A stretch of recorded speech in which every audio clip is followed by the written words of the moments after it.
Olá, sejam todos muito bem-vindos ao Talk. Eu sou Osmar Wang e o meu convidado da vez é advogado. Ele é ex-vereador de Mogi das Cruzes. Ele é Rodrigo Valverde. E Valverde foi vereador de 2016 a 2020 e também foi candidato a prefeito em 2020, recebendo 33.509 votos, uma votação muito expressiva na cidade de Mogi das Cruzes, né? E hoje Valverde é pré-candidato a deputado estadual pelo Partido dos Trabalhadores. Seja muito bem-vindo, Valverde. Tudo bem com você? Eu que agradeço, obrigado Osmar mais uma vez, uma honra que está participando do seu talk.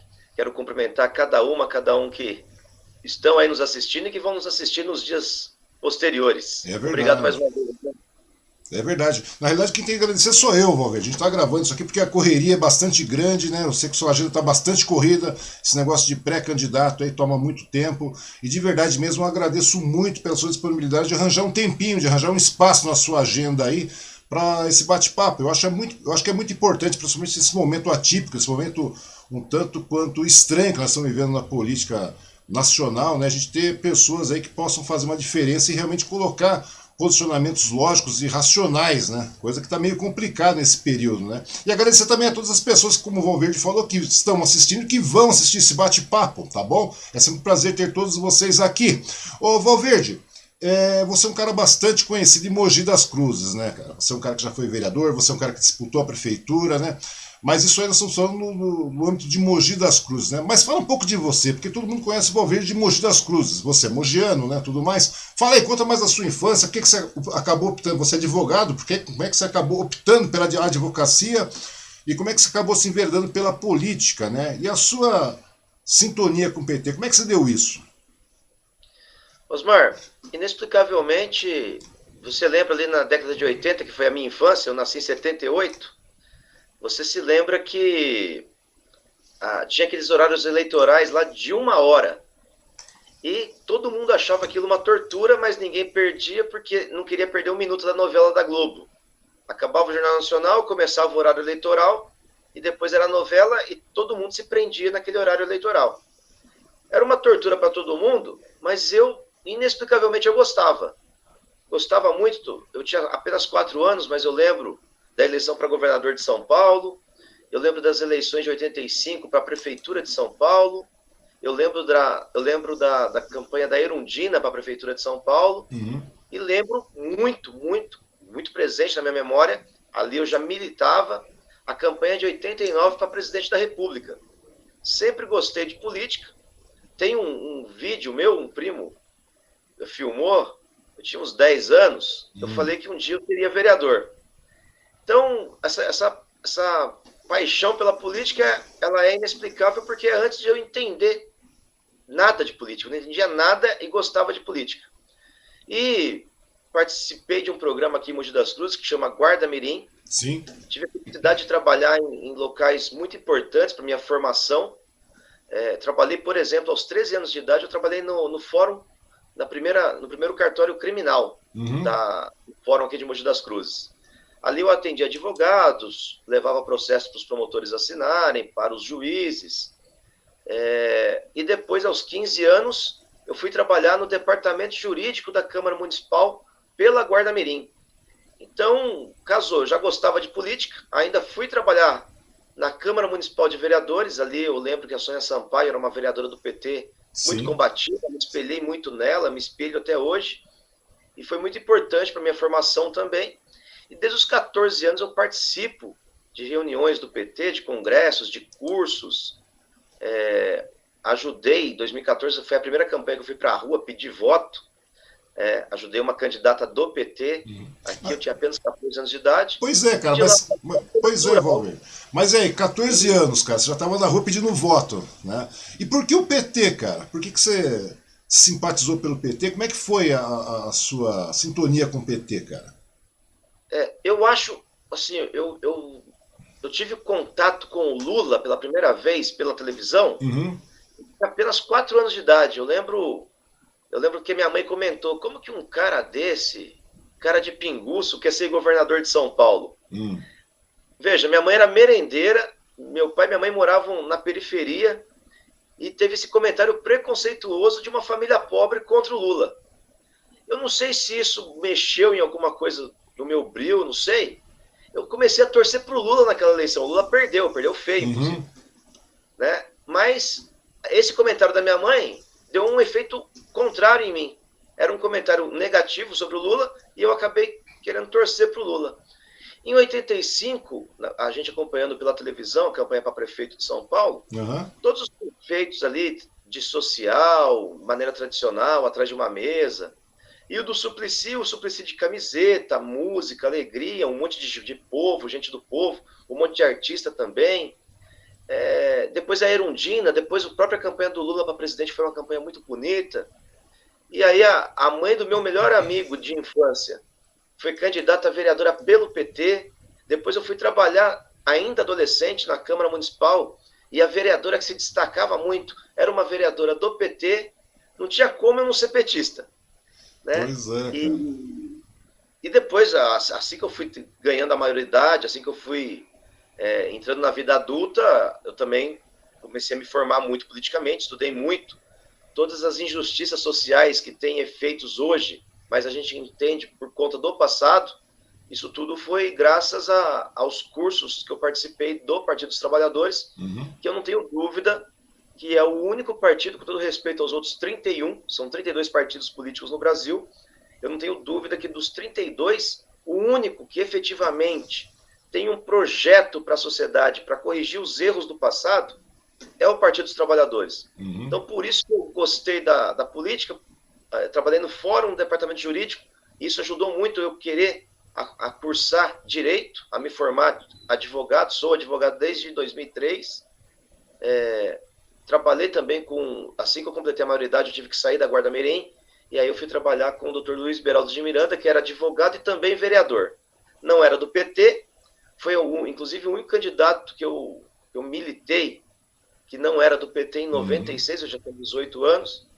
Ele era o meu patrão, mas era uma pessoa assim muito querida na cidade, inclusive o plenário da Câmara de Mogi é homenagem a ele, saudoso Luiz Beraldo de Miranda. Sim, sim.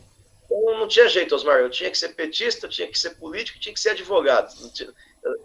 A vida me levou para esse processo. Pois é, mas muitas pessoas são políticas sem necessitar de um cargo eletivo, no caso, não é verdade, Valverde? E você não, você.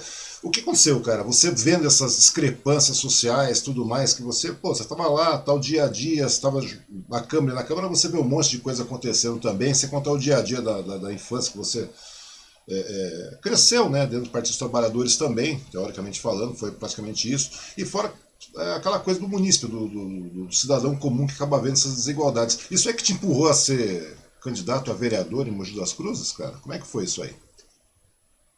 Inclusive, muita gente falava, o atual prefeito aqui da cidade, ele escreveu um livro querendo ensinar as pessoas como ser vereador. E a primeira linha do livro dele é falar assim, escolha o partido mais fácil de você ganhar. Eu acho isso uma despolitização, Osmar. Sim.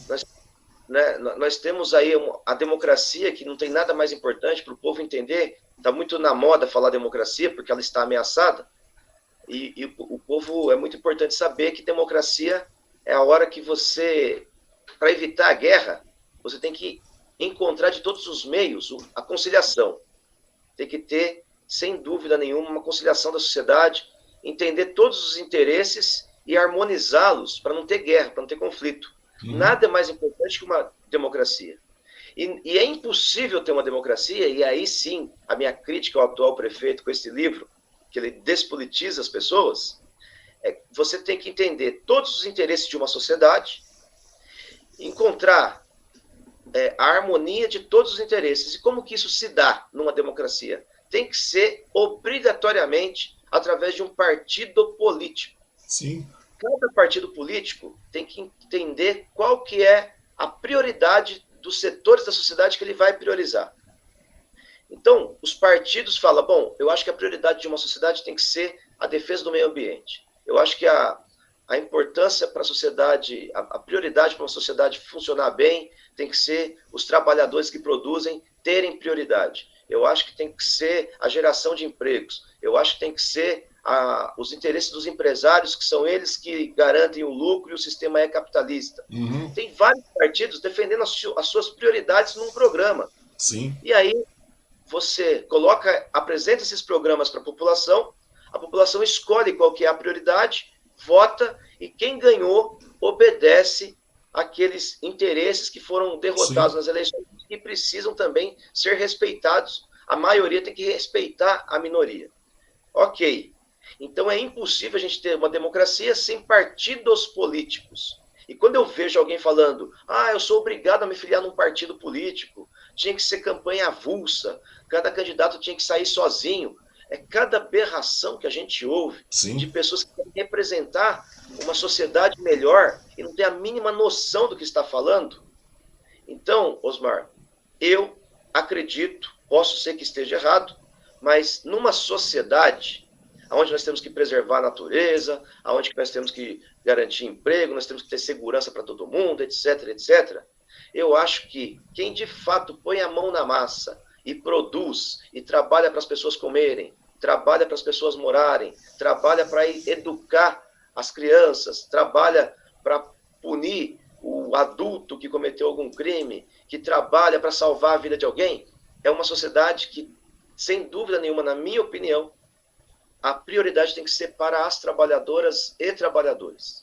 Sem trabalhadores, não tinha nem esse celular aqui que alguém trabalhou para confeccionar e eu estar conversando com você e conversando com as pessoas. É verdade. Então, eu acredito muito que a pauta prioridade de uma sociedade deve ser o empoderamento, a qualidade de vida da classe trabalhadora. Por isso que eu, desde pequenininho, escolhi o PT para me filiar, para militar, e estou no PT nos momentos bons, como foi ali no final dos anos 90, início dos anos 2000, como também fiquei nele nos anos terríveis, que a população acreditou que o PT era uma organização criminosa, que o Lula era o líder da maior corrupção da história da humanidade. Eu não sei como alguém acreditou nisso, mas milhões de brasileiras e brasileiros acreditaram nessa besteira. Mesmo assim, eu fiquei no PT, todo mundo falava, Rodrigo, sai do PT que você vira prefeito de Mogi. Eu recebi 8 convites, Osmar, 8 Imagino. convites de 8 partidos diferentes para me filiar, e todos eles falavam, olha, a gente tem pesquisa,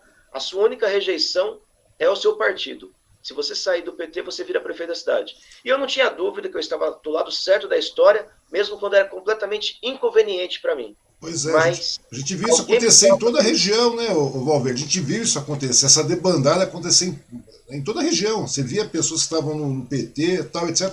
Opa, começou essa demonização, essa mentira, essa falácia toda. Você vê que teve muitas lideranças que acabaram saindo, né, cara? Usaram no Brasil, 3.500 desculpas e saíram. E você permaneceu.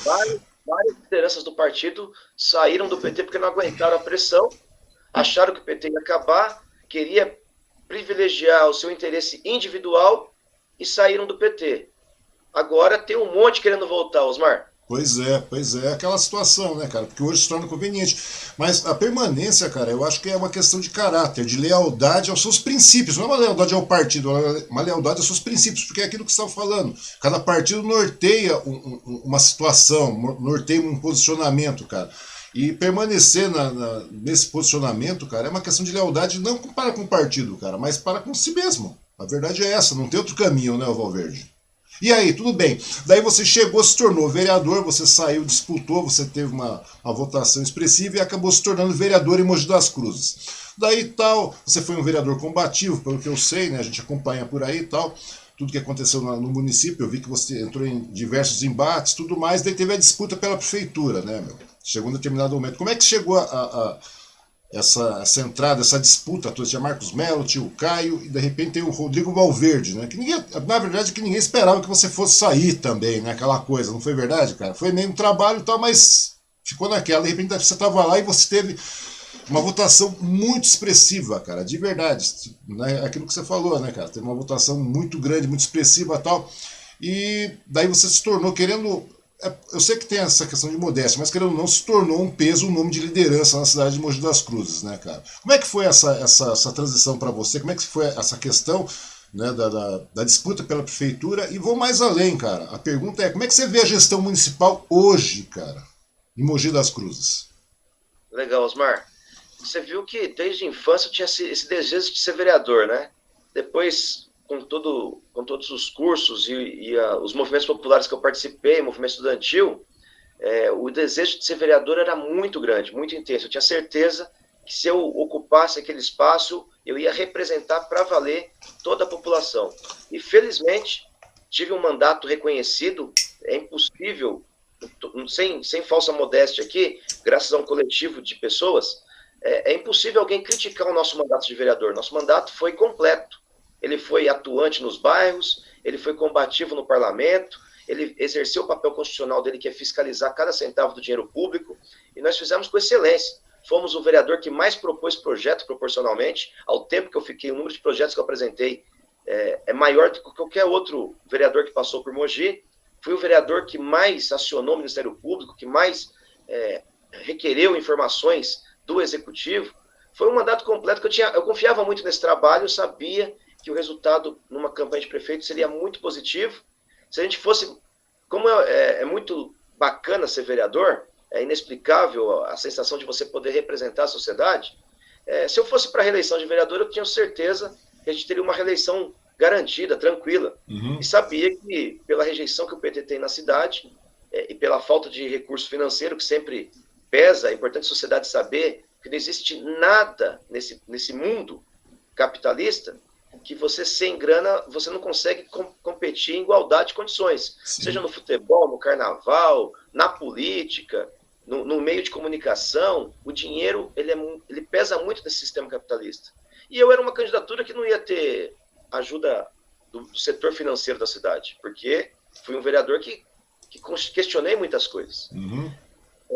Mas acreditava muito no nosso trabalho, acreditava que o grupo que o Marcos Mello representava errou muito com a sociedade e eu ia conseguir conversar isso com a população, então eu confiava muito na vitória.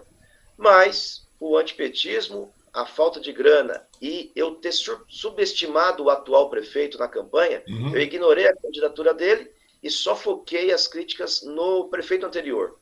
Eu acredito que esses 3 fatores aí pesaram para eu não sair vitorioso do processo. Aliás, não saí eleito, mas Sim. O processo foi vitorioso para a gente, que foi a maior votação da história do PT em Mogi. Nunca ninguém teve 18% dos votos antes, nunca ninguém ultrapassou a barreira dos 30 mil votos. Foi a primeira vez que o PT, de fato, foi protagonista no processo eleitoral. E, infelizmente, no segundo turno, ou felizmente, eu fui coerente, não dava para eu questionar a vida toda o grupo que comandava a cidade. Uhum. E na oportunidade que tinha de renovar esse grupo, eu ficar omisso, ficar neutro, não tinha como. Eu tinha que apoiar o atual prefeito, claro que eu coloquei condições para apoiá-lo, ele frustrou absolutamente todas, não seguiu nada do nosso programa, não nos fortaleceu em nada e está fazendo uma péssima gestão. Completamente despreparado, completamente sem compromisso com o que fala, e a gente sabia que tinha um grupo muito forte que tinha perdido a eleição. Então eu lamento. Agora o nosso trabalho é duplo. Antes era só um.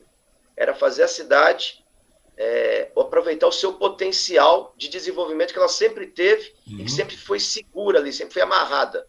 E agora é falar para a sociedade, olha, nós erramos na renovação, esse cara que está aí é pior do que o grupo anterior, mas isso não significa que o grupo anterior tem que voltar.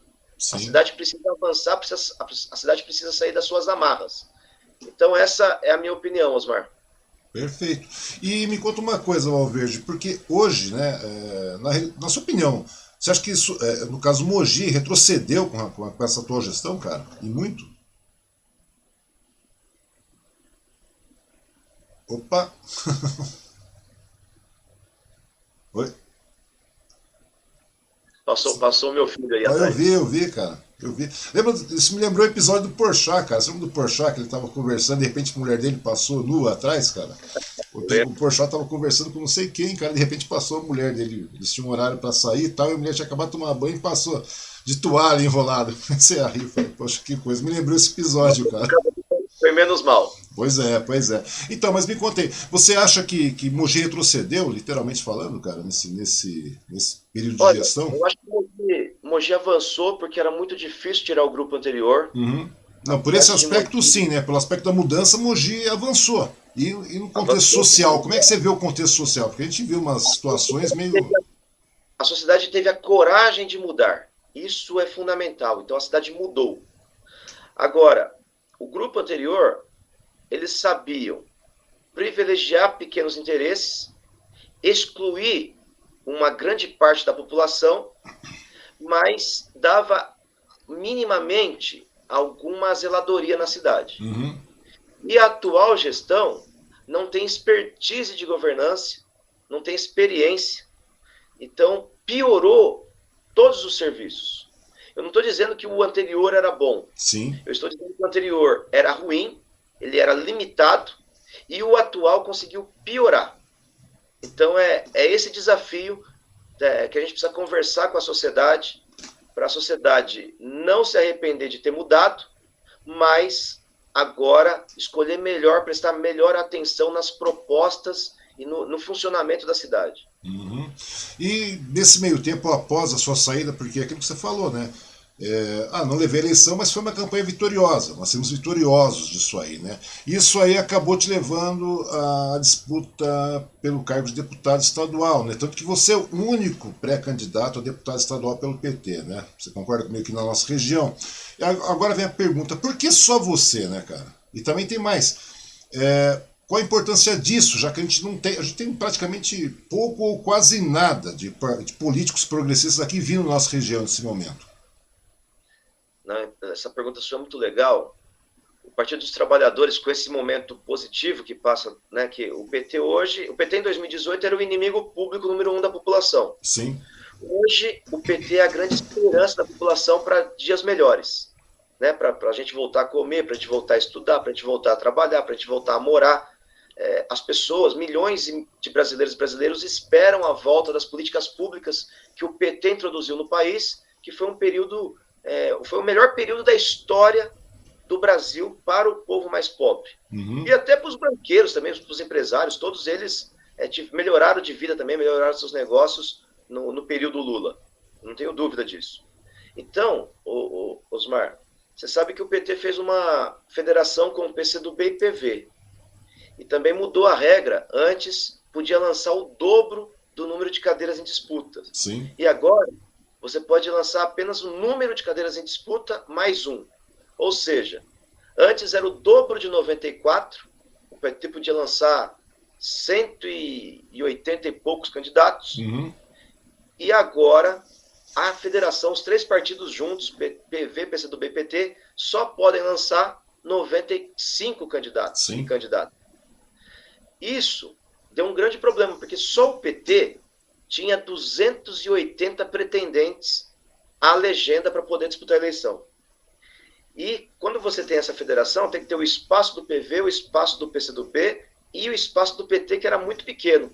Então o PT teve que tirar de jogo mais de 200 candidatos, teve que impedir que mais de 200 pessoas fossem candidatas a deputada e deputado. Na nossa região do Alto Tietê, tinha uns 20 pretendentes. Uhum. E aí o PT usou como critério e oferecer duas legendas. Uma para mim, que fui o mais votado da região, e a outra para o Cláudio Ramos, que é o vereador já em terceiro mandato de uma cidade grande, que é Ferraz de Vasconcelos, Sim. que é também o coordenador do PT de toda a região. Nós dois teríamos legenda, infelizmente os outros 18 companheiros e companheiros não tiveram legenda. O Cláudio Ramos, analisando o cenário, teve uma grandeza, um gesto que eu não tenho como agradecer. Ele falou, Rodrigo, desde o José Cândido, que faleceu em 2011, Sim. o grande José Cândido, o PT não tem mais deputado nessa região tão importante do estado, o Alto Tietê. A minha candidatura te atrapalha, a sua candidatura me atrapalha, se a gente manter, pode ser que nós dois venceremos, isso é muito difícil, provavelmente um vai atrapalhar o outro, um vai tirar a voto do outro, e o Alto Tietê vai continuar sem deputado, eu estou disposto a retirar, me dedicar mais à coordenação do PT da região, nesse processo histórico de 2022, me dedicar mais no meu mandato de vereador, mais do que eu já me dedico, porque agora eu vou querer voos maiores em 24, vou querer ser candidato a prefeito, Cláudio Ramos falando. E vamos falar a verdade, né? A coordenação é tão importante quanto, né, Valverde? A gente vê isso nesse cenário. Sem dúvida, o Cláudio lidera o PT todo, e o PT acaba sendo o protagonista dessa grande frente pró-Lula, que são 9 partidos políticos. Uhum. Então o Cláudio Ramos tem uma grande responsabilidade que ia consumi-lo mesmo se ele mantivesse a candidatura. Mas ele não precisava retirar, retirou e me apoia publicamente, está me ajudando demais. Toda a base dele está me apresentando. Então a gente somou forças ali, porque o Alto Tietê tem uma chance real. É um privilégio nesse momento histórico do país, onde o Lula lidera todos os cenários, o Haddad lidera todos os cenários, e o único candidato a deputado estadual do PT dessa região, do Haddad, do Lula, nessas cidades do Alto Tietê, sou eu. Então o suzanense tem motivo para andar com a gente, o morador de Ferraz, o morador de Poá, de Itacoaxetuba, de Arujá, de Santa Isabel, de Biritiba-Mirim, de Salesópolis, de Guararema e também Mogi das Cruzes, que é a cidade do candidato. Então, Osmar, eu estou muito confiante que a gente saia eleito da região, mas a gente também está com campanhas organizadas na capital, na Grande São Paulo, no interior. Então, eu estou muito confiante que o Lula será presidente, o Haddad será governador, o Márcio França será senador, e a gente aqui represente Mogi das Cruzes. Mogi vai ganhar mais um deputado, e o Alto Tietê vai ter, depois de 12 anos, porque de 2011 até 2023 que a gente vai tomar posse, depois de 12 anos, esse período sem um representante popular aqui na região, o Alto Tietê também vai ganhar mais um representante importante. E dando certo esse processo, Osmar, a gente vai ser o político da região com o maior poder de fazer as grandes transformações que a sociedade precisa. A alça do rodamento da região, a alça ali do distrito do Taboão para gerar mais empregos, abrir as portas dos hospitais aqui que estão com porta fechada para pronto atendimento, um absurdo, enterrar de vez essa ameaça de pedágio aqui na nossa região. Eu não tenho dúvida que o Alto Tietê vai ter um deputado que vai gerar empregos, melhorar a saúde, melhorar a educação. A gente precisa trazer uma universidade para cá, tenho certeza. É verdade. Que convenceu o Haddad. Falou, Haddad, como que pode uma região com mais de 2 milhões de pessoas... Quase 3 milhões, né, cara? Quase 3 milhões. Universidade pública. Onde já se viu não ter uma universidade pública aqui? Tenho certeza que não vai ter prioridade maior no orçamento que trazer uma universidade para os moradores do Alto Tietê não precisarem ir para o interior, ir para outro estado para cursar uma faculdade pública. Vai ter aqui do lado da sua casa. É verdade. Até porque, né, Valverde, o mal da questão cultural, né, no Brasil aí, é que hoje a gente vê, né, cara, tem essa história, geralmente é aquela coisa, aquele menosprezo pela política, o eleitorado tem, o pessoal tem, né, a população toda tem, agora com essa onda de desinformação, de fake news, né, e até mesmo pelo comodismo, porque muitas vezes as pessoas, a política é tudo igual, e deixa de lado. Fulano, os cargos são todos iguais, e não são, cara. E eu gostaria que você falasse um pouco, cara, a respeito da importância, né, de um deputado estadual, no caso, né? Porque as pessoas muitas vezes, deputado estadual, o cara nem lembra quem votou na eleição passada, cara. Você sabe que é verdade isso aí, as pessoas não lembram, né? O cara pode lembrar do presidente, o cara não lembra de senador, velho. O cara não lembra de senador. Qual a importância do cargo de um deputado estadual aqui, né? Não só na nossa região, né? Nossa região em especial aqui, porque a gente tem vários problemas aí, saúde é uma situação desgraçada que a gente vive aqui. Esse terror do pedágio, como você falou, pedágio aqui é uma ameaça constante, cara. Até pouco tempo atrás a gente estava sendo pedagiado para tudo quanto é lado, você sabe disso, né? Eu vi que você fez frente com o pessoal aí, tal, o pessoal da ala progressista, todo mundo apertou. E não é só isso, cara. Qual que é a importância de ter do deputado estadual aqui? Principalmente na nossa região, que tem quase 3 milhões de habitantes e gente demais, cara. Osmar, eu vou defender aqui não só a importância do deputado estadual na vida das pessoas, como do próprio poder legislativo, que sempre é questionado. O Montesquieu, quando falou que o equilíbrio de uma sociedade tem que ter 3 pilares, o executivo, o legislativo e o judiciário, eu particularmente acho o legislativo o poder mais importante. Sim. Porque é o poder mais próximo e é o poder que de fato representa as pessoas. O judiciário ele existe para quando as regras são transgredidas, para quando tem conflito na sociedade, o judiciário é quem dá a palavra final. Legal, ele tem a importância dele, ele é fundamental numa democracia. O executivo é quem faz as coisas serem realizadas. É quem pega o dinheiro dos nossos impostos, é importante a população saber que todos nós pagamos impostos a toda hora. Essa live aqui que eu estou fazendo com o Osmar, a energia que carregou o nosso aparelho, que está carregando essa luz aí, que está deixando o Osmar mais bonito que eu, a gente vai pagar por esse serviço. E nesse serviço que a gente vai pagar imposto sobre ele. Sim. O café que a gente toma, a cerveja que a gente toma, o arroz que a gente compra, o óleo, a gente paga imposto em cima de tudo isso. O carro que a gente tem, a casa que a gente mora, e esse dinheiro ele fica com o executivo, para o executivo administrá-lo. Mas qual é o poder que vai representar a população e falar, escuta, esse dinheiro aí tem que ser gasto desse jeito, o que o povo está precisando é isso, o que o povo está precisando é aquilo. Por exemplo, eu fui um vereador que bati muito no transporte público aqui da cidade para ele melhorar e ficar mais barato e ter mais ônibus para ter menos lotação para as pessoas sofrerem menos. Eu acho um absurdo o transporte público tratar as pessoas igual gado. Eu que trabalhei na Moca quando fazia faculdade, era um terror na hora que eu chegava em Guaianazes. A lei da física era contrariada, toda hora eu era amassado, estava com o terno bonitinho, ficava todo amassado. Eu ia com a camisa branca trabalhar, eu voltava com a camisa marrom à noite. Então eu acho um desrespeito com a população. Eu não sei por que precisam tratar pobres desse jeito e os ricos irem de helicóptero trabalhar. Ou ir no seu carro com ar-condicionado. E ficam nervosos quando tem carro de pobre no trânsito. Então eu quero questionar muito a qualidade do transporte público em geral. Eu quero ver o quanto que entra na CPTM, o quanto que entra de dinheiro no metrô, o quanto que entra de dinheiro nos ônibus, nas empresas de transportes municipais. E quero dialogar com esses 3 modelos de transporte público para a população pagar um único transporte e usar todos os 3 modelos de transportes pagando uma única passagem. E, ao mesmo tempo, garantir mais linhas, investir mais para as pessoas sofrerem menos, se acumularem menos, se amontoarem menos.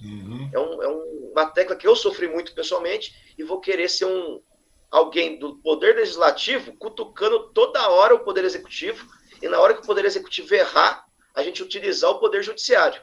Então, o Poder Legislativo, ele tem o poder de representar a sociedade. É ele que vai estabelecer as regras que a sociedade deve seguir e cobrar do Executivo que a vida da sociedade melhore a cada dia.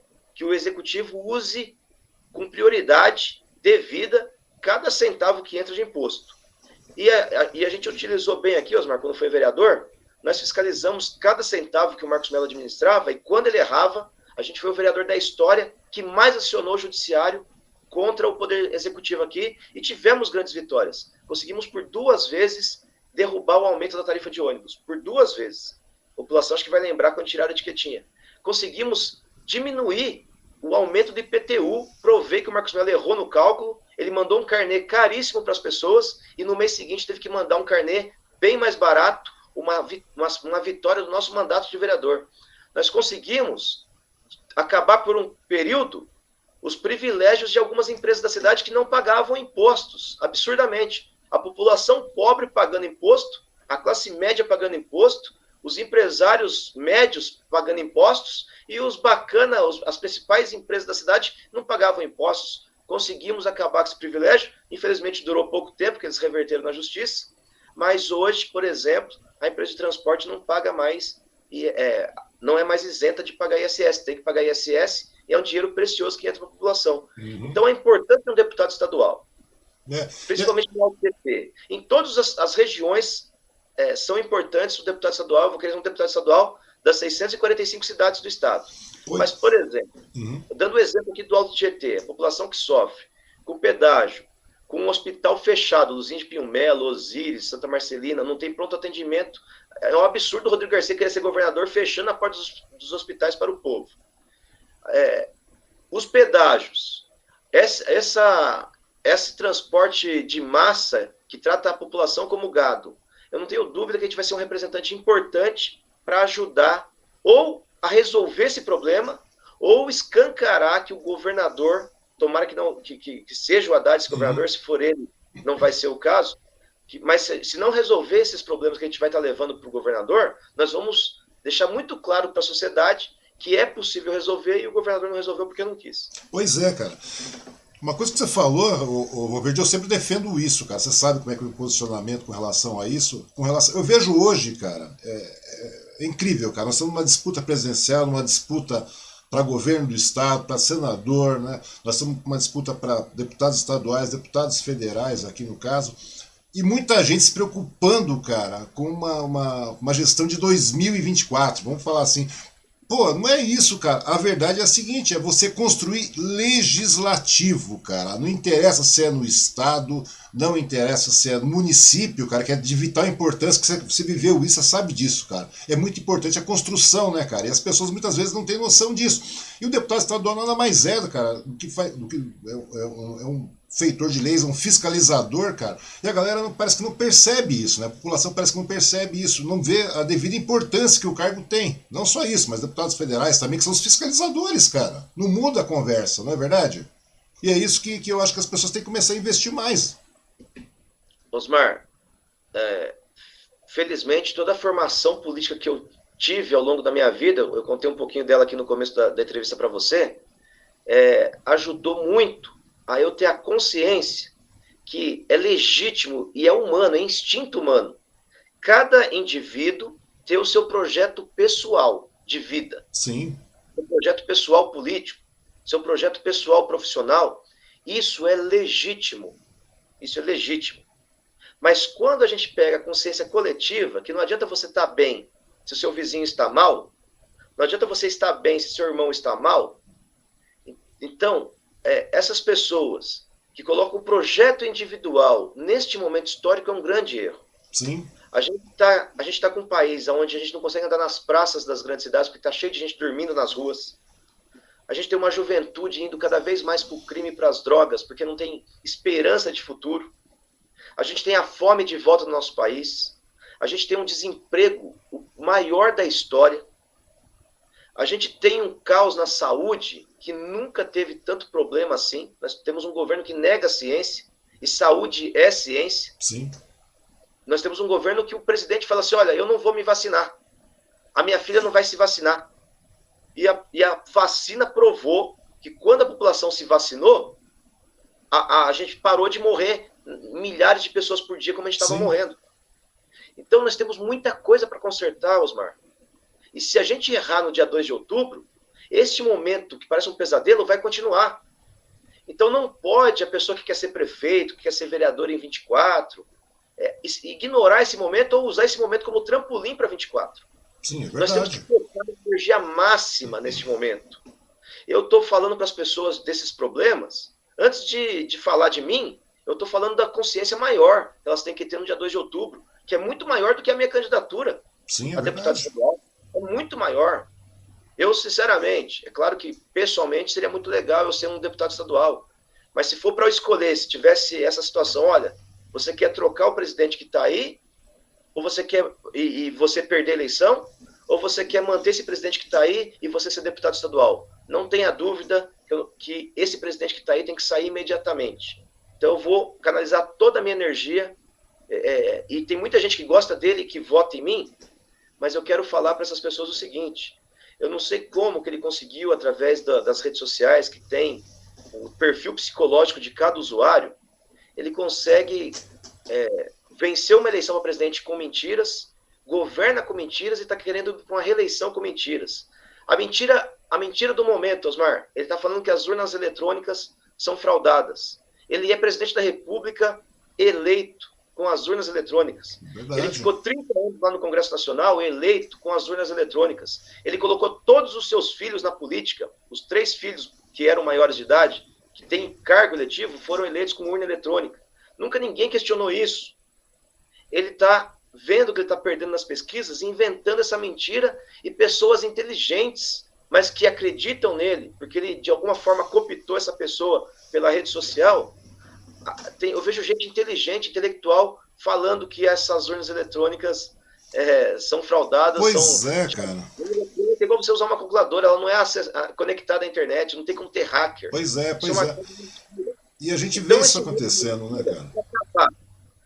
é claro que eu vou querer que o Lula seja presidente e eu quero ser deputado estadual para ajudar, eu quero ajudar o Haddad a ser governador, Uhum. mas se tiver que priorizar, eu não tenho dúvida que o Lula precisa voltar a governar esse país, porque infelizmente dos 215 milhões é o único que tem credibilidade internacional, que tem experiência, porque sabe como o país funciona, que entende na pele como que é a vida do povo. É um cara que saiu da seca, teve a mãe analfabeta sustentando um monte de filhos, ganhando dinheiro como diarista, que teve o pai alcoólatra, que ficou desempregado 2 anos com um filho pequeno. que morou em casa que tinha enchente, ele é o único que sabe o que o povo passa, que tem a expertise de já ter sido o presidente da República, que sabe como o país funciona, e tem a credibilidade no mundo, porque foi na época da maior crise do capitalismo, em 2008, Sim, é verdade. todo mundo em colapso, e ele foi um presidente que serviu de exemplo para o mundo.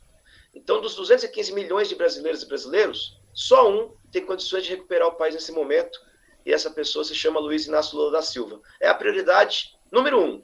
E depois eu penso em mim, Osmar, mas primeiro pensar É o nos pensamento coletivo, cara. É a questão do pensamento coletivo. E é interessante isso que você falou, né, Valverde? Você vê aí, o cara vem descredibilizar o nosso sistema eleitoral, o cara traz lá 40 e tantos embaixadores, faz uma vergonha mundial, né? E você vê a repercussão que isso teve no mundo e tal. E mesmo assim, né, você vê que tem muitas pessoas que não acreditam, caem nessa falácia, velho, nessa mentira, né? E tem mais, Osmar, pra você ter uma ideia, ontem eu acompanhei a carreata onde você estava presente também, né, cara? E durante todo o trajeto, tá olhando ali e tal, eu acabei vendo. Você via que tinha muita gente, cara, apoiando ainda, né? Você via, é claro, muitas pessoas solidárias ao Lula, tal, querendo realmente a volta, querendo realmente que tem conscientização de que o país realmente está um lixo, está uma situação, está uma terra arrasada, essa que é a verdade, cara.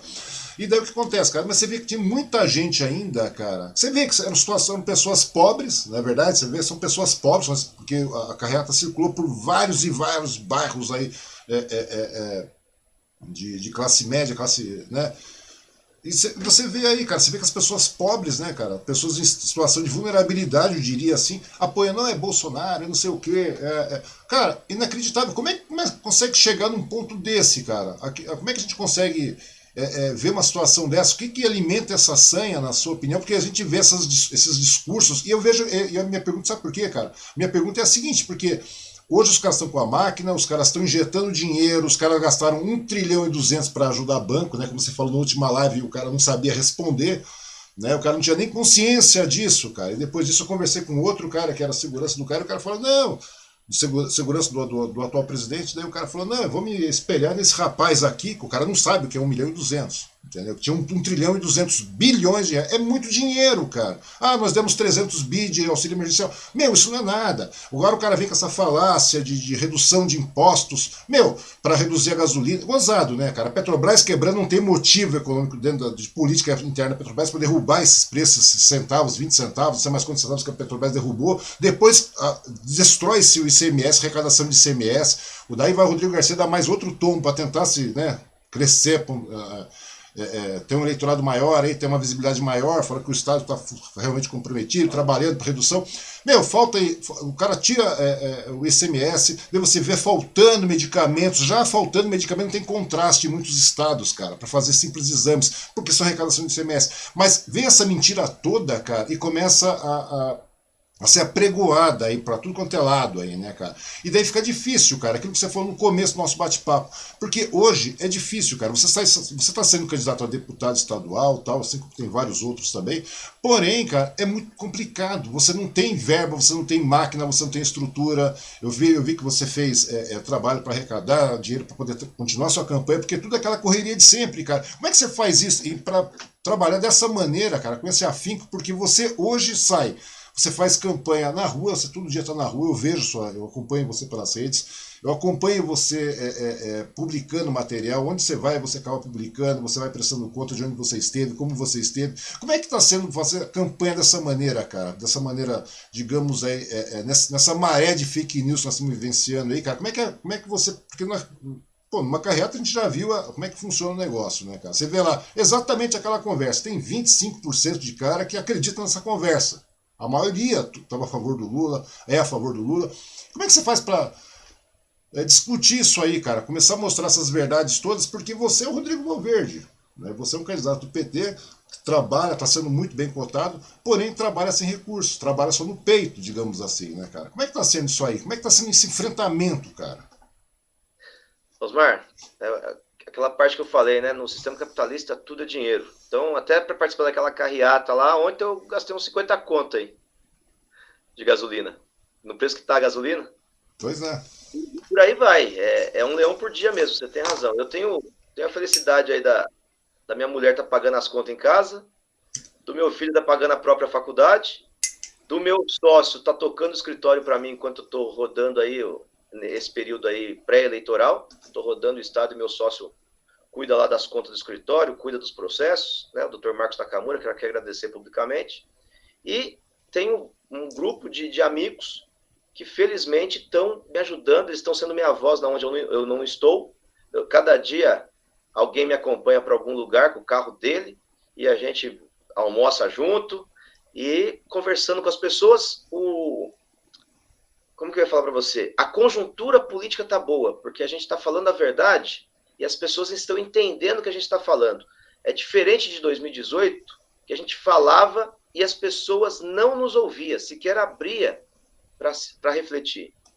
O fenômeno Bolsonaro, Osmar, todos os bairros que eu passei ontem na carreata, acho que você pegou uma parte lá, eu perguntava, qual obra do Bolsonaro nesse bairro? 3 anos e meio, o que ele fez aqui? Fala uma rua que ele asfaltou. Fala um centavo que ele mandou para cá. Um médico que ele contratou.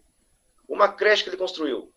E ao contrário, no caso do Lula, todos os bairros que a gente passou tinha alguma ação do Lula. Tinha Minha Casa Minha Vida por tudo quanto é lugar, tinha urbanização do PAC, tinha as creches com dinheiro do Fundeb. É impressionante como o mundo real, em 2018, estava mais fraco do que o mundo virtual, porque o Bolsonaro nunca fez nada pelo país para receber 57 milhões de votos. Ele nunca fez nada. Ele nunca apertou a mão de uma pessoa. Fora a milícia do Rio de Janeiro, aqueles ex-policiais que são expulsos porque mataram gente e depois forma uma máfia e domina as favelas, isso o Bolsonaro tinha de voto. Parte das Forças Armadas ele tinha de voto. Mas ele nunca fez nada para o povo, para ter voto. Por exemplo, para eu ter voto em Jundiapeba, eu tenho que trabalhar muito lá, Osmar. Eu tenho que ir lá demais, eu tenho que defender muito o povo, eu tenho que defender saneamento básico, eu tenho que defender vaga em creche, eu tenho que defender médico no posto de saúde. As pessoas têm que estar vendo que eu estou trabalhando. Se elas não veem eu me dedicando a elas, o voto não vem. É verdade. Então, assim, para o Bolsonaro ter 57 milhões de votos, que fenômeno é esse? É porque no mundo inteiro, Osmar, por exemplo, na Ucrânia nós elegemos lá um comediante pela internet. O MBL, essa molecada que só fala besteira na internet, nunca fizeram nada pelo povo, nunca brigaram por uma melhor condição de educação, nunca foram às ruas fazer nada. Nunca defendeu o povo. Elegeu um monte de besta lá, Mamãe Falei, é surreal. Quem é Janaína Pascoal para ter 2 milhões de votos? Joyce Helson para ter mais de 1 milhão de votos? O que essa turma fez para a população, para ter esse reconhecimento da população nas urnas? Esse fenômeno de pessoas inexpressivas, inexperientes, que nem sabem o que o povo passa, ter votos pela internet, é um fenômeno mundial. As redes sociais, Osmar, elas conhecem cada usuário, sabe se o cara é São Paulino, se o cara é corintiano, se o cara é evangélico, se o cara é católico, se o cara é ateu, se o cara é rico, se o cara é pobre, se o cara gosta de azul, se o cara gosta de verde. As redes sociais sabem tudo. E essas pessoas, essas candidaturas, financiadas por capital internacional, o TSE não cassou o Bolsonaro porque não quis, porque ficou provado isso contra ele. Dinheiro dos Estados Unidos mandando torpedo de WhatsApp para milhões de celulares do Brasil. Isso ficou comprovado. Não estou falando aqui, não é fake news. Essa turma está tão acostumada com fake news que tudo que a gente fala é verdade. Questiona. Mas isso é realidade, está lá no processo do TSE. Então, o Bolsonaro ele tinha mensagem para o evangélico, ele tinha mensagem para o cara que gostava de arma, ele tinha mensagem para o negro que não gostava do movimento negro, ele tinha mensagem para o LGBT que não gostava do movimento LGBT, ele tinha mensagem para as mulheres que não gostavam do movimento feminista, etc, etc. Então, ele conseguiu dialogar com o povo que hipnotizou a pessoa. Parece que é ele que está falando no coração da pessoa, mas não é. São os algoritmos das redes sociais. Isso não é no Brasil só, isso é um fenômeno mundial. Veja, Osmar, um país que é uma potência igual a Inglaterra, que foi a maior potência do mundo durante muito tempo, um povo que era para ser esclarecido, esse povo votou majoritariamente para a Inglaterra sair da União Europeia, através de fake news, de mentiras direcionadas a cada tipo de perfil de usuário das redes sociais. eu aconselho a todo mundo que está assistindo essa nossa live para que procure lá, como que chama o documentário? Driblando a Democracia. Sim. Driblando a Democracia. É um documentário, o nome é Driblando a Democracia. Ele mostra, comprova como o Facebook agiu nas eleições mundo afora, inclusive aqui no Brasil, com o Stephen Bannon, Sim, é que verdade. manipula a opinião de cada usuário. É por isso, Osmar, que quando a gente passa na carreata lá e encontra uma porcentagem das pessoas defendendo o Bolsonaro, mesmo ela estando morando numa casa do Bolsa Família, do Minha Casa Minha Vida, mesmo ela recebendo uma renda do Bolsa Família, mesmo o filho dela estudando pelo ProUni, e o Bolsonaro não fez absolutamente nada por ela, nada. É Mas interessante, né, cara? O cara não fez nada. O cara, desculpe sem querer interromper, mas me deixa indignado, cara. O cara não fez nada, o cara retrocedeu e muito. A verdade é essa, cara. Vamos ser bem pé no chão mesmo. O cara retrocedeu e muito, quer dizer, não teve nada relevante no governo desse cara, né? E tem um detalhe, não tem nada a propor também numa reeleição, cara. Não tem nada a propor numa reeleição, cara. Me diz o que o cara está propondo numa reeleição. Osmar, você lembra da pergunta do programa anterior que eu participei com o menino lá bolsonarista? Sim, Aonde perguntou, Rodrigo Valverde, por que você acha que o Lula merece voltar? Eu falei, porque esse país voltou à fome, ele precisa acabar com a fome, ele já acabou uma vez. Porque esse país está com milhões de desempregados e ele já gerou 22 milhões de emprego em carteira assinada.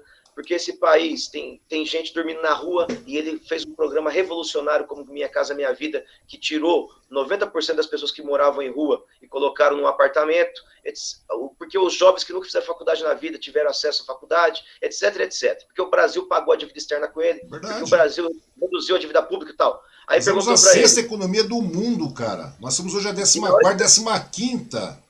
Nós na hora éramos. que perguntou para o bolsonarista por que o Bolsonaro merece ficar, aí ele falou, porque as nossas crianças não podem ser gay, porque a nossa bandeira não pode ser vermelha, Ou seja, só porque a gente não falácia, pode né? ter aborto. Então, veja como que o Bolsonaro utiliza essas coisas que têm apelo, bandeira vermelha, aborto, gay, como ele usa essas pautas imbecis Sim, para manipular as pessoas. E aí as pessoas esquecem que estão desempregadas, esquece que o armário lá está vazio, esquece que seu filho não consegue fazer uma faculdade, esquece que seu marido tem que vender seu carro para pagar as contas. Eles esquecem dessa situação e começam a falar, o PT defende aborto. PT... E uma mentira, né? Tudo cheio sim, de fake news. é verdade. Isso é mentira, Então, a cara. gente ignora o que de fato é importante, que faz a diferença na nossa vida, e se apega a besteiras de internet que aliena as pessoas. E repito, infelizmente não é um problema brasileiro. Existem vários Bolsonaros espalhados pelo mundo, e não tem que vencer só o Bolsonaro nas urnas, não. Nós temos que vencer essas manipulações pelas redes sociais também, que está causando um caos. Uhum. A guerra da Rússia e da Ucrânia começa pelas fake news de internet. É verdade, é verdade. Você tem toda a razão com relação a isso, né? E o interessante, Valverde, é que a gente começa a perceber, cara, que a população começou a sentir na pele, sentir na carne, sentir no bolso, sentir no prato, né, cara? A grande verdade é essa. O pessoal começou a perceber isso, que essa história de, não sei o quê, é mamadeira de piroca, kit gay, aquela conversa toda que foi utilizada, até a facada, né, digamos assim, aquela comoção, aquela mentira toda. Agora, acho que o povo começou a sentir na pele, está começando a sentir realmente no bolso, porque, pô, tudo bem, eu sempre tive que trabalhar, daí a história de meritocracia, você não conseguiu porque não é por mérito. Cara, a gente sempre trabalha, mas não é questão de você ter apenas mérito, existe o mérito de você trabalhar, acordar cedo, trabalhar, tal, e ter. Muitas pessoas falam, eu tenho isso porque eu consegui. Não, meu amigo, porque eu acordei cedo. Sim, você conseguiu, acordou cedo, trabalhou, tal, etc. Mas o governo, sabe, cara, ele deu oportunidades para que você conseguisse. Sabe, eu trabalhei muito em 2003, 2004, estava passando apuro, perrengue, 2005, etc. Mas, cara, eu tinha oportunidades para crescer. Hoje não, hoje a gente volta pro prego. A gente continua trabalhando que nem um camelo, cada vez recebendo menos, cada vez ganhando menos, oportunidades diminuindo, e as pessoas parecem que se atêm a essa conversa, né, cara? Pelo menos uma pequena parte da população que a gente vê na rua, a gente vê no eleitoral, a gente vê isso nas pesquisas e tal. Porém, a gente está vendo no cenário dessas pesquisas, fotografias que as pesquisas mostram, né, cara, que tem pessoas que já estão caindo na real. Elas podem não entender que teve a entrada do Steve Bannon, que tem a entrada dos Estados Unidos, que tem a interferência internacional no meio da nossa política, mas elas vão no âmago de uma situação muito mais importante, que é a sobrevivência, cara, que é pagar sua conta, que é você poder ter o seu filho na escola, que é você poder manter o mínimo de dignidade, né? Coisa que nós deixamos de ter. Pô, tem nem comendo osso, velho. Tem nem comendo osso. Tem gente, Valverde. Minha mulher tem um pequeno bazar aqui na porta de casa, cara. Tem cara vindo vender o sapato para comprar comida para a família. Eu vi isso, não é mentira. Eu vi, cara. Eu vi isso acontecer. Entendeu? Cara, É uma coisa absurda, cara. É uma coisa. Eu falo com minha mulher, falo, pô, é difícil a gente. Porque muitas, em 2004, 2005, tal, 2006, mesmo com a crise de 2008, pô, você tinha uma economista, você tinha planos, você podia planejar a sua vida. Hoje você não pode. Hoje você não sabe o que vai acontecer. Hoje a galera vem falar besteira. Ah, nós estamos aí bem, olha como reduziu o preço do combustível. Cara, olha como o PIB cresceu 1%. Que agronegócio, cara? Agronegócio rende o quê? Agronegócio não gera renda, agronegócio não gera trabalho. Sabe? Você não paga imposto, velho. Tem tudo isso aí. Então as pessoas têm que começar a perceber isso aí. Eu vejo que muitas pessoas percebem isso, cara. Né, que tá começando a sentir no bolso, sentir na pele, cara, de ter fome, de cara vir vender sapato na rua, cara, e você vê sapato na porta de casa, você vê que não é um mendigo, que você vê que não é um cara um dependente químico, nada disso, cara. O cara realmente é um cara necessitado, que foi embora, o cara tava trabalhando, eu vejo o cara aí que vejo situações aí que tem cara que tá fazendo bico de servente de pedreiro, e o cara tem 3 diplomas. Você vê a situação do cara hoje. Começou a cair essa ficha na cabeça da população, né? Caiu, tal, etc.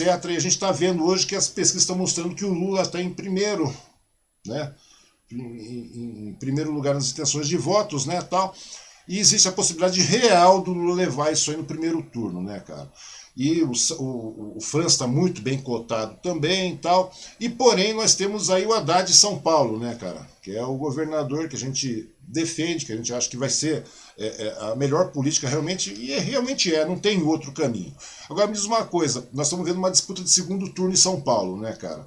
Me conta uma coisa, não é muito importante hoje, cara, nesse primeiro momento, a gente já focar nesse ponto principal de que devemos eleger um Lula em primeiro turno de preferência, cara, para que você possa trazer um Lula para São Paulo também, reforçar esse trabalho com relação a ter um Haddad como governador aqui, cara, porque isso ajuda muito São Paulo, né, cara? Na grande verdade é essa, porque a gente está vendo a disputa batendo aí, que é inadmissível. Você olha aí, você tem o candidato aí do atual presidente, cara, em segundo nas pesquisas, seguido pelo Rodrigo Garcia, né, cara? Que é uma continuidade daquilo que a gente já conhece do PSDB em São Paulo, né, cara? Como é que você vê a importância de ter um Lula em primeiro turno já? olha, é fundamental, Osmar, até porque o Lula vencendo no primeiro turno é sinal que foi uma goleada, e aí fica mais difícil do Bolsonaro enganar as pessoas dizendo que as urnas são fraudadas. Né? Então é fundamental, primeiro, para a democracia do país. Segundo, que se o Haddad vencesse no primeiro turno também seria ótimo. Teve uma pesquisa que ele chegou a pontuar, dá para a gente ter uma esperança aí. O Rodrigo Garcia não estava emplacando, o Tarcísio estava com um teto, não tem outro candidato forte, e o Haddad está verdando ali os votos do Alckmin, do Márcio França e do Boulos, que antes, quando eram candidatos, eram os 4 primeiros colocados. Sim. Alckmin, Haddad, Boulos e Márcio França. E agora, esses 4 candidatos estão numa única candidatura do Fernando Haddad. Isso colocou o Haddad lá em cima, né? Beirou ali os 40%. Sim. Agora, a gente sabe que é muito difícil, o PT nunca ganhou em São Paulo, é a primeira vez que tem cadeira cativa aí no segundo turno, e se houver segundo turno, com o Lula vitorioso em primeiro turno, vai ser fácil a gente conversar com a população paulista falando, olha, se nós fizermos isso pelo país, pagamos a dívida externa, reduzimos a dívida pública pela metade, geramos 22 milhões de empregos, geramos 6 milhões de novos CNPJs, pessoas abrindo o próprio negócio, triplicamos o número de universitários na história do país, construímos 80% das UTIs que existem no país, colocamos médicos em todas as cidades, etc, etc. Se o Lula já fez tudo isso, com São Paulo remando contra, imagina o que o Lula pode fazer pelo Brasil se São Paulo, o maior estado do país, remar a favor. É quase 30% do PIB nacional ajudando o Lula a recuperar a economia e gerar empregos nesse país. Se São Paulo estiver bem, ele carrega vários outros estados juntos. Então vai ser fácil Se tiver uma vitória do Lula no primeiro turno e o Haddad for para o segundo turno, vai ficar mais fácil de convencer o povo paulista a fazer o Estado de São Paulo estar sincronizado com o Brasil. Uhum. E um detalhe, Valverde, digamos na hipótese de que o Haddad não vença em São Paulo, cara, como é que isso aí atrapalha por você ser você eleito, no caso, né? Você eleito, como é que isso atrapalha, cara? No seu trabalho, no desenvolvimento das suas ações que você pretende parametrizar no Estado. Você acha que vai ser um ponto de dificuldade aí na questão de você ser um deputado progressista nesse âmbito que talvez no Tucanistão que nós temos ainda hoje do PSDB, ou talvez com uma possível talvez vitória do candidato do presidente? Você acha que vai dificultar a sua vida? Como é que vai ser esse negócio? O seu trabalho, né? Sua vida não, mas a vida do deputado. Na verdade, Osmar, vai ser uma novidade na minha vida se o Haddad for governador, porque daí eu vou ser um parlamentar de situação, porque eu só fui parlamentar de oposição, né? E eu sei que a vida do parlamentar de oposição é muito dura. A gente tem que, para conseguir alguma coisa para o povo, a gente tem que lutar muito mais. Quando a gente é de situação, quando a gente é amigo do chefe do executivo, a gente consegue, sem briga, sem luta, convencer aquela boa ação naquela determinada região. Uhum. Eu não tenho dúvida que se o Haddad for o governador, eu vou conseguir com muito mais facilidade saber o quanto que metrô e CPTM arrecadam. Sim. Eu vou conseguir, provando que tem orçamento para isso, com muito mais facilidade fazer a integração, uma única passagem, você pega ônibus, trem e metrô, pagando uma única passagem. É um projeto que eu tenho certeza que ele é realizável, que ele é exequível. E se o Haddad não for governador, a gente vai ter que mobilizar muito mais pessoas para pressionar o eventual governador da importância. O Haddad já sabe da importância da alça de acesso do Rodoanel com a região do Alto Tietê. Inclusive eu conversei com o Haddad a respeito disso. Sim, da Ayrton Senna e da rodovia Dutra, com o distrito do Tabuão, que é subutilizado, só gera 2 mil empregos e tem potencial para gerar 40 mil empregos naquele espaço industrial, de indústria pesada. Nós temos o fantasma do pedágio aí, a melhora das condições do transporte de massa, a universidade pública para a região, que eu tenho certeza que se o Haddad for governador, ela virá. Então, não estou dizendo que a gente não vai conseguir batalhar por isso se o Haddad não for governador, mas vai ficar bem mais difícil de fato, mas é uma coisa que eu já estou acostumado. A novidade é que eu for um parlamentar de situação. Pois é. Mas a gente está vendo que a situação está bastante complicada, mesmo assim com esses 25%, 30%, que São Paulo é um estado muito apregoado nessa história, nessa temática de PSDB, aquela coisa toda, né? E agora você vê que, sem contar o apoio, né? Querendo ou não, hoje tem uma parte ainda que apoia pesadamente o atual presidente, e agora me vem aquela história, cara, São Paulo tem um fator decisivo em toda e qualquer eleição, né? Essa é a grande verdade. E como é que você vê essa história hoje, em escala federal, cara, com relação a essa convocação de golpe que o atual presidente, né, o miliciano, começa a colocar em prática aí, para derrubar do Estado democrático de direito aí, né? Porque você vê, eu vejo que você está num embate feroz mesmo, cara. Que você bate boca direto. Porque hoje em dia é fake news, é discurso de ódio pronto, né? Que vem desse gabinete maldito aí, aquela coisa de ladrão, aquela coisa toda, e a gente vê isso. E eu vejo que você faz enfrentamento violento em cima disso aí. Como é que isso aí vai gerar peso nessa disputa? E como é que você vê essa disputa agora, né, cara? Aproximando agora esses 7 de setembro, né? Que é uma data histórica aí. Digamos assim, cara, onde o cara vai lá e fala, vamos marchar, vamos para não sei o que e tal. Como é que você está vendo essa situação toda, Valverde? Porque você é um cara que, querendo ou não, cara, você está na linha de frente dessa disputa, né, cara? Você está fazendo frente, você está fazendo oposição, você está mostrando que existe realmente outro lado da coisa. Como é que está sendo isso aí? Como é que tá sendo esse período de campanha? Como é que você está vendo? Como é que você analisa essa disputa agora, cara? Osmar, olha como o momento ele é muito delicado.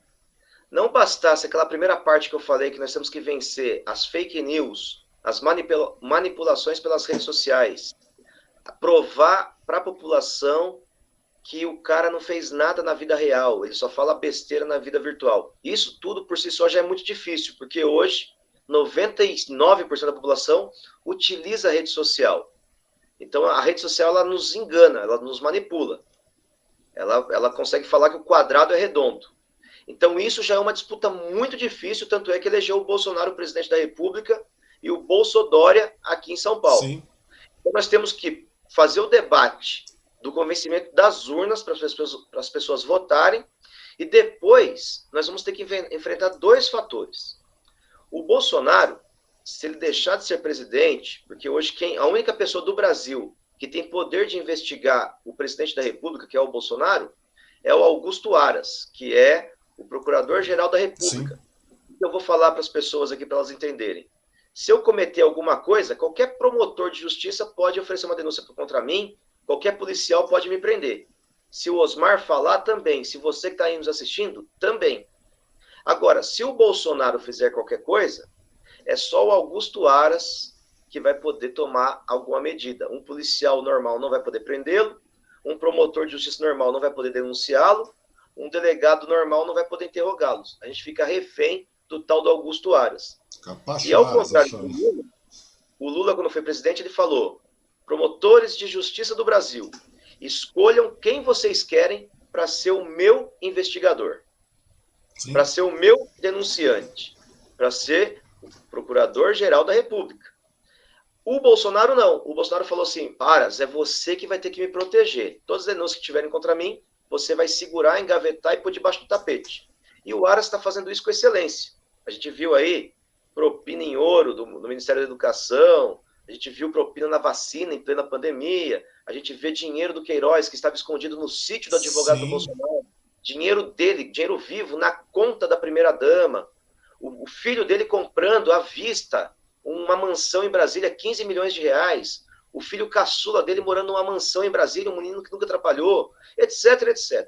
É interessante esse negócio, né? Vamos lembrar bem esse negócio dos 15 milhões. O filho, o senador, chegou lá e falou: comprei por 6. Pô, vocês depreciaram o imóvel. O imóvel vale 15 milhões de mercado. Você está comprando por 6. Já tem um crime aí, velho. Já tem um crime aí. Já tem um crime aí. Você vê aí essa história Osmar, são vários crimes. São vários infinidade, crimes. Velho. O Bolsonaro decretou sigilo dos cartões, dos gastos dele, de 100 anos. Sim. São vários crimes, mas tudo bem. A hora que o Bolsonaro perder a cadeira de presidente da República, ele vai virar um cidadão normal, igual a mim, igual a você, igual a pessoa que está nos assistindo.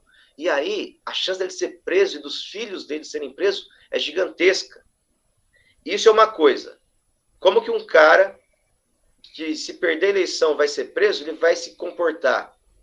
Vamos pegar um outro dado, que é uma outra luta que a sociedade brasileira vai ter que fazer. Os militares sempre deram golpe de Estado no Brasil. Acabou a monarquia aqui com os militares do país dando um golpe de Estado. Acabou a política café com leite dos fazendeiros com os militares dando um golpe de Estado. 1964, deu um golpe no João Goulart, um golpe de Estado, os militares de novo. E agora, no século XXI, os militares nunca estiveram tão fortes. Os militares estão mais fortes hoje do que quando o governo era da ditadura militar. São 8 mil cargos de privilégio dos militares. Eles estão fazendo a festa, Osmar, eles estão comprando Viagra, eles estão comprando prótese peniana, eles estão comprando picanha maturada, eles estão comprando cerveja a rodo, eles estão comprando tudo caríssimo. Aquilo, né, cara? Comprando obras no Brasil, faturando muito, superfaturando muito. Como que as Forças Armadas do Brasil vão perder essa boquinha? O vice do Bolsonaro, propositalmente, é um cara muito forte das Forças Armadas brasileiras. Isso não é sem querer, não é porque o cara tem voto. Ninguém sabe quem é o cara. É porque ele garante o apoio de uma parcela importante das Forças Armadas ao Bolsonaro. Então nós temos dois fatores muito graves.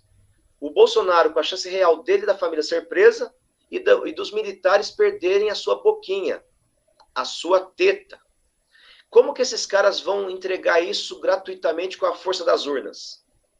Então, existe uma chance real do dia 7 de setembro, as Forças Armadas irem para as ruas e as pessoas manipuladas pela internet irem para as ruas, legitimando esses golpes.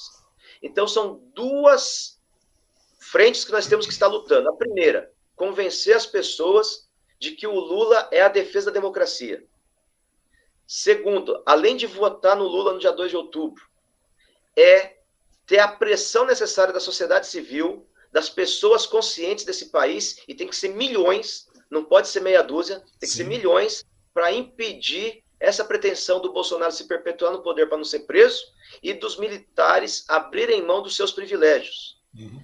São duas coisas muito graves que nós vamos ter que enfrentar. E eu não sei se as pessoas estão entendendo Sim, o perigo desse momento histórico. sim, a gente vive um momento É um atípico, um perigo momento. real que nós temos que estar unidos. Mesmo quem não gosta do PT, Pois mesmo é, quem não gosta do Lula, não é hora da gente brincar com a democracia. é verdade. Temos que falar para as Forças Armadas que elas têm que defender as fronteiras do país, que elas têm que defender os interesses do país e não se meter na política. Pois é. Elas têm E que também parar tem de mais, né, Valverde? defender os brasileiros e não se meter na política. E tem, E o Bolsonaro, se você não deve, você não teme.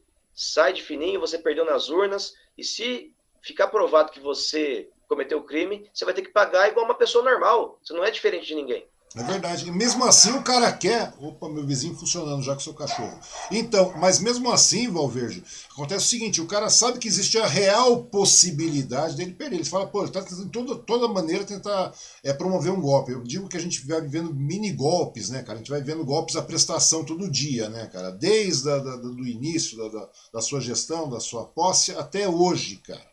E mesmo assim o cara hoje quer se tornar um senador vitalício, né, cara? O cara quer começar a ter direitos de não ser investigado, né, cara? A gente tem que começar a falar isso, porque o cara tá manipulando todo o Congresso, todo o Centrão, para aprovar essa parada do cara se tornar, digamos, um senador vitalício e não ser culpado, né? Não ser realmente questionado com relação aos seus atos e devaneios que o cara fez durante esse período todo, né? Como é que você vê isso aí, cara? Então, primeiro é conscientizar as pessoas da importância de defender a democracia, explicar, é difícil, precisa pagar as contas, pegar trem lotado, tomar bronca do patrão, ganhar uma merreca no final do mês que dura só 2, 3 dias, depois você fica o resto do mês duro. É difícil você falar para ela que ela tem que, além de fazer tudo isso, matar esse leão difícil por dia, ainda vai ter que ir para as ruas, convencer o seu vizinho, convencer o seu irmão de fé, convencer o seu colega de trabalho, o seu colega de escola, o seu amigo de time de futebol, o seu amigo de bar, que você precisa tirar esse cara que está aí, porque esse cara é uma ameaça real. A gente nunca viu um presidente tão maluco igual esse. Pega a história do Brasil. O único cara mais ou menos pirado que governou o Brasil foi o Jânio Quadros. Ele, pelo menos, teve a dignidade de renunciar antes de ser preso, antes de alguma coisa. Agora, esse cara que está aí está disposto a tudo. Eu não sei do que esse cara é capaz, ele é um psicopata. É verdade, é verdade. Me conta uma coisa, Valverde. Eu sei que o seu tempo está corrido aí também, cara. Eu sei que você hoje ainda vai ter uma agenda bastante corrida aí, apesar de você estar no município aí, mas eu sei que o dia vai ser bem pegado para você. Me conta uma coisa, cara. Agora, nós estamos o quê? A 57, 56 dias das eleições? 56 dias. 56 dias das eleições, né, cara? Me conta uma coisa. O que a gente pode esperar, né, do futuro governo do presidente Lula, porque as pesquisas mostram isso, né, o eleitorado está se mostrando a favor novamente de uma retomada, de um crescimento, de geração de renda, de trabalho, de emprego, de futuro, né? Como é que você vê? O que a gente pode esperar do governo Lula? O que a gente pode esperar do deputado estadual, né, que sai eleito aí, Rodrigo Valverde agora, cara? Bacana. Mesmo esse momento histórico tendo um perigo gigantesco, eu estou muito confiante que a gente vai conseguir convencer a população. A gente vai conseguir ser um deputado estadual aqui da região. É um sonho ser um político influente que possa, de fato, melhorar a vida das pessoas, trazer a universidade pública aqui para o Balto Tietê, colocar esse transporte de massa com mais dignidade, fazer o ensino médio ser mais digno. Essa arquitetura das escolas estaduais parece um CDP, não tem diferença nenhuma a arquitetura. Se você entrar numa escola estadual em São Paulo e for num CDP, é igualzinho, são as mesmas grades, os mesmos cadeados, as mesmas correntes, os mesmos muros, as mesmas pilastras, é impressionante. Então a gente precisa humanizar mais o estado de São Paulo. Eu quero ser um deputado estadual efetivo para o macro e também aqui para os problemas do dia a dia. Aquela passagem de nível da Deodato não será fechada, a gente vai conseguir trazer não só a universidade, mas fazer esses hospitais aqui da região abrirem as portas novamente para a população. Eu tenho certeza que a gente vai ser muito efetivo. O deputado ele tem um direito a um recurso anual, Osmar, que a gente vai conseguir mandar dinheiro para os prefeitos para resolver problemas que a população grita faz tempo e que os prefeitos não resolvem. Então, se a gente mandar o dinheiro, a gente constrange o prefeito a falar que não tem solução, né? Não tenho dúvida disso. E o Lula não é prometer algo, um sonho, prometer o paraíso. É simplesmente ele fazer o que já fez. Ele pegou esse país aqui, tinha desemprego, ele acabou com o desemprego. Ele pegou esse país aqui, os jovens pobres não faziam faculdade, ele conseguiu colocar o filho do pobre na faculdade. Esse país aqui tinha fome, ele eliminou a fome. Esse país devia para o FMI, que comprometia o orçamento, ele quitou a dívida com o FMI. Esse país aqui, o Collor deu um grande calote nele lá atrás, e quem pagou o calote do Collor foi o Lula. Então o Lula já provou que as pessoas melhoram de vida, que as pessoas trocam de carro, andam de avião, vão no shopping center, compram roupa, faz um puxadinho, compra o seu apartamento, faz a sua faculdade, consegue ter o seu convênio médico. Enfim, esse país já existiu. O Brasil era a 5ª potência mundial com o Lula. Hoje é a 15ª. Uma vergonha. Ah, mas foi a pandemia. A pandemia teve no mundo inteiro. O que justifica você Sim. derrubar o país de 5º para 15º se a pandemia foi mundial? O nome é pandemia justamente porque é mundial. Então, para de jogar as coisas nas costas da pandemia. É mentira. É mentira. O petróleo era nosso, agora o petróleo é das petroleiras dos Estados Unidos. É por isso que acabou o Leiloado dinheiro aqui. bacia sendo leiloada à torta e direita, bacias do pré-sal indo embora. Isso é o preço do gás, isso é o preço da gasolina, é por isso que está tudo caro assim, porque tiraram da Petrobras a exclusividade de explorar o pré-sal. Agora, o povo tem a chance de mudar.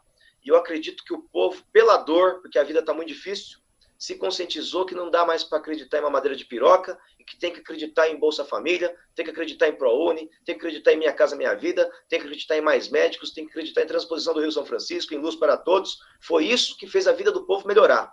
E não nessas besteiras de mamadeira de piroca de internet. É verdade, é verdade. E é interessante, né, cara? E é aquilo que você falou. Tão importante quanto votar no Lula, quanto eleger Lula, quanto eleger o Haddad, eleger deputado, né, cara? Deputados estaduais, assim, que nem você, que são comprometidos com uma região, comprometidos com uma proposta real de melhoria coletiva, cara. E tem mais também, né? Vamos falar sério. Vamos falar aqui para o Alto Tietê, aqui, cara. Nós temos aí um representante, né? Você pode pesquisar, pode verificar a questão do Valverde como deputado. E não é só isso, né, Valverde? Eu acho que é o tipo da coisa. Você é o tipo do cara que, se tornando deputado, porque você não era assim como vereador. Como vereador, você era um cara acessível. Eu acho que é o contato que você tem, né? Você vai estar disposto a ouvir os prefeitos, a ouvir a população em geral também, né, cara? Eu acho que vale a pena você chegar e mostrar isso também, cara. Falar para as pessoas, porque tem aquela situação toda que muitas vezes o cara não vai nem olhar. Não, a proposta é outra. Não é verdade, Valverde? A proposta é outra, cara. Esse que é um ponto legal, cara. A acessibilidade de conversar. Por onde eu passo, eu falo para as pessoas que o meu número de celular é o mesmo desde 1998. E não vai mudar, ele vai continuar. E meu filho aqui que saiu, minha filha, vai continuar vendo menos o pai, porque a gente precisa estar em todos os lugares, sabendo dos problemas e defendendo a solução desses problemas lá no parlamento. É por isso que eu quero ser deputado estadual. De verdade. Bom, Valverde, meu muito obrigado pelo seu tempo, pela sua disponibilidade, cara. Desejo muita sorte para você nessa caminhada aí, cara. Que as coisas comecem a mudar, porque eu acho que a gente tá precisando realmente disso, cara. De colocar a bola no chão, parar, começar a mostrar a realidade. Porque é aquilo que você falou, né, cara? O mundo real é bem diferente do mundo que você vê por aí na internet. De verdade mesmo, meu muito obrigado pelo seu tempo aí. E deixar as considerações finais para você, meu querido. Legal, Osmar. Agradecer mais uma vez aqui essa oportunidade de estar batendo papo com você. Você sabe o quanto te admiro aí de verdade, que você é um jornalista diferenciado, um comunicador diferenciado nessa nossa região. Tem outros bons comunicadores também, comunicadoras, mas você tem um carisma, você tem uma visão social, uma visão humana, que isso me dá muita empatia. Aí eu tenho... meu santo bate muito com o seu, no popular. Uhum.